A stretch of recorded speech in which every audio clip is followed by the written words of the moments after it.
जय हिंद साथियों।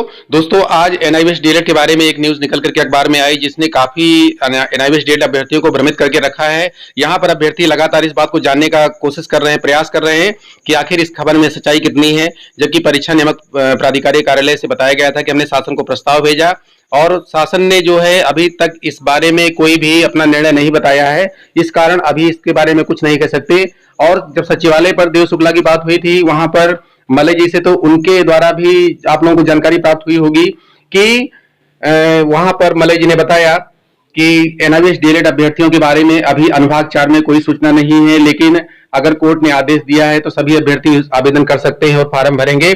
आपको उसकी रिकॉर्डिंग सुनाएंगे। दोस्तों, यहाँ पर सबसे बड़ी जो खबर आ रही है वो ये आ रही है, धूप छांव की तरह आ रही है कि एक तरफ प्रयास चल रहा है, एक तरफ कोर्ट ने कहा। तो क्या ऐसी स्थिति में क्या सरकार जो है एनआईवीएस डीएलएड अभ्यर्थियों को मान नहीं करने जा रही है? क्या पहले पायदान पर अटके एनआईवीएस डीएलएड अभ्यर्थी? आज की खबर को सुन करके एनआईवीएस डीएलएड अभ्यर्थियों में सनसनी फैल गई है और यहाँ पर तमाम अभ्यर्थी जो है इस बात को लगातार जानने की कोशिश कर रहे हैं।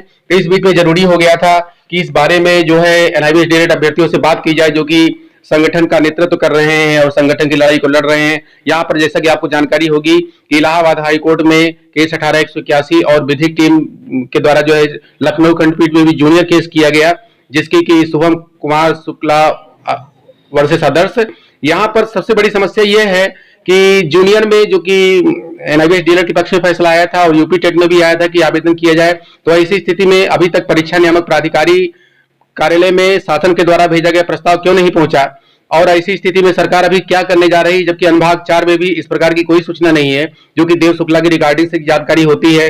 और विधिक टीम ने यह बताया कि जो देव शुक्ला ने रिकॉर्डिंग की थी वो सही है और वहां पर जो है सचिवालय स्तर से ही उसके बारे में पूरी जानकारी बताई गई है कि अनुभाग 4 में ऐसी कोई बात जो है शासन की तरफ से लिखकर नहीं आई है और जो आएगी उसका जानकारी 21 तक वो बताएंगे। तो 21 तारीख तक इसके बारे में जो सूचनाएं प्राप्त होंगी। लेकिन इस बीच में आज सबसे पहले जो है हम आपको बताएंगे विधिक टीम द्वारा बातचीत करके कि इस बारे में जो खबर है कितनी ऑथेंटिक है और इस बारे में क्या और आगे बातें निकल करके आ रही है। तो आइए बात करते हैं सोमनाथ अग्रवाल जी से। हाँ सर, बताइए।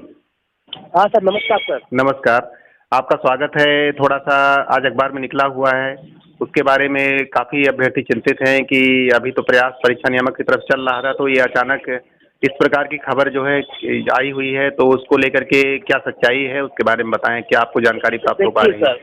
सच्चाई तो यही है, हम तो सर भी कल ही पीएमपी गए थे। हाँ, तो पीएमपी से ही सूचना मिल रही सर कि हमने शासन को प्रस्ताव बनाकर भेज दिया है। हाँ, हाँ। शासन में अभी पेंडिंग चल रहा है आप लोगों को, बस जैसे ही शासन से कोई एक्शन मिलेगा वैसे ही हम आप लोगों को शामिल कर लेंगे। अभी हमारे पास शासन कोई दिशा निर्देश नहीं आया है। अच्छा। हाँ, तो कहने का मतलब ये है कि ये कुल मिला करके जो अभी अनिश्चितता की स्थिति बनी हुई है, तो संदेह की स्थिति बनी हुई है, तो उसी के आधार पर जो है ये अखबार आई हुई है कि इनको बाहर कर दिया गया और ये नहीं लिए जाएंगे। ये दुनिया भर को जो निकला हुआ है अभी सर ऐसी कोई ऑथेंटिक खबर नहीं है। ऑथेंटिक खबर नहीं है ऐसा अभी जो पीएमपी सचिव जिन्होंने कहा अभी हम 19 के बाद आप लोगों को मैटर विचार किया जाएगा, कंसिडरेशन किया जाएगा। अभी तो सर इस पे परीक्षा चल रहा है ना, जूनियर की 70 तारीख होने वाली है, तो सभी अधिकारी कर्मचारी उसी में व्यस्त है।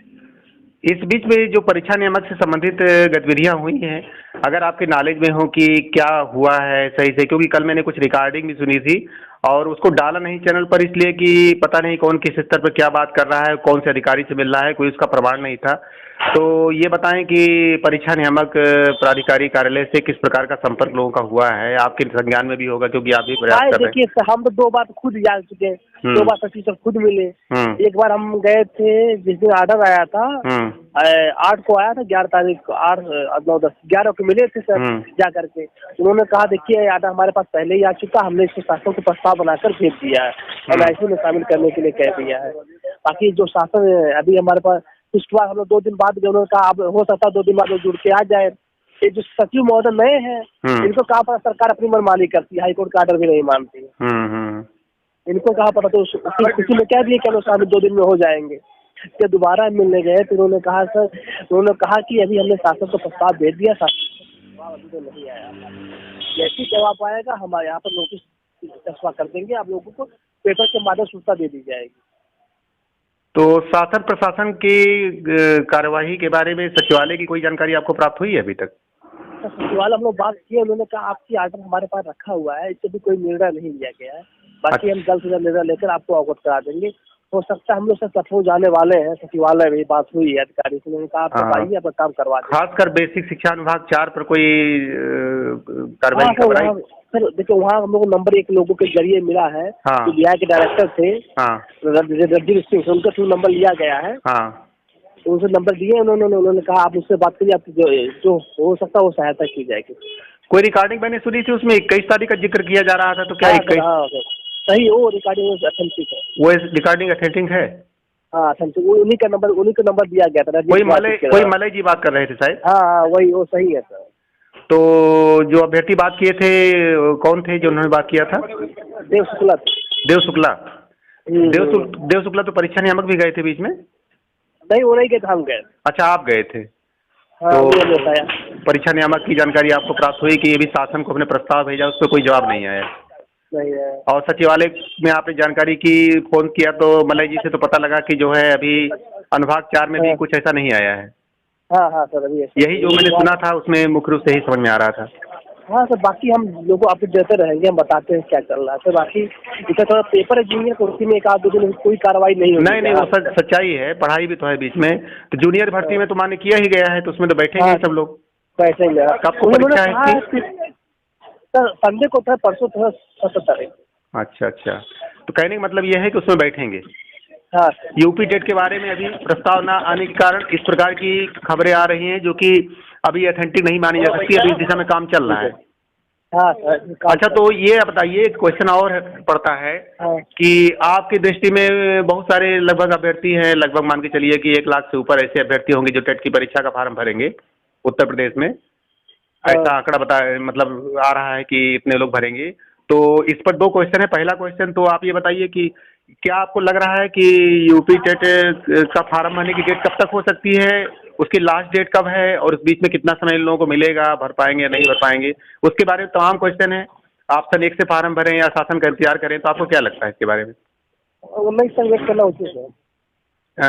क्या करना? 19 तक वेट करना उचित रहेगा सर। 19 तक वेट करना उचित रहेगा?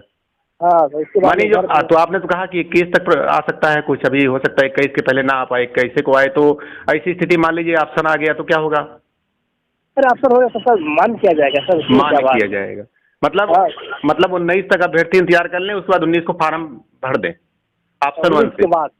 19 के बाद मतलब 20 तारीख को? हाँ, 20 तारीख। अच्छा, ये मतलब अच्छा, चलिए सर। अच्छा, ये बताइए कि एक क्वेश्चन है, हालांकि क्वेश्चन कोई बहुत जरूरी नहीं पूछना, एक आखिरी क्वेश्चन है। आपको क्या लगता है कि जो 2019 में आए इस प्रकार से पहले जो है जिन लोगों ने टेट पूरा कर लिया है, वो डायरेक्टली क्या सुपर टेट में बैठ सकते हैं? उसके बारे में क्या आपका आंकड़ा लग रहा है? वैसे तो कोई सूचना मुझे नहीं मिली है। हमको नहीं लग रहा है। नहीं लग रहा है? नहीं, उसे पास करना पड़ेगा नया वाला। बात करना पड़ेगा, सरकार की नीति पर डिपेंड है कि कब से मान्य करती है। हो सकता है भूतलक्षी मान्य कर दे, पहले वाला ही मान्य कर दे, या हो सकता है फिर से कहे फॉर्म डालिए आप लोग। हाँ, तो ये तो सर, हालांकि भूतलक्षी भी संशोधन हुए हैं, हो सकते हैं। अच्छा, तो एक चीज सर बताइए कि ये जो अखबार की न्यूज़ निकली है, जो कि विभिन्न अखबारों में आ रही है, ये जो है इसमें बार बार जो है परीक्षा नियामक प्राधिकारी का भी कुछ कालम का उल्लेख किया गया है। उसको आपने पढ़ा होगा कि परीक्षा नियामक ने बताया, तो ये आपको क्या पुरानी लग रही कुछ, कि अभी हाल में ही परीक्षा नियामक ने बताया? नहीं सर, आज की अपडेट की न्यूज़ है, सही न्यूज़ है सर। नहीं, न्यूज़ तो आज की है, तो आज परीक्षा नियामक प्राधिकारी बता रहे हैं इसको?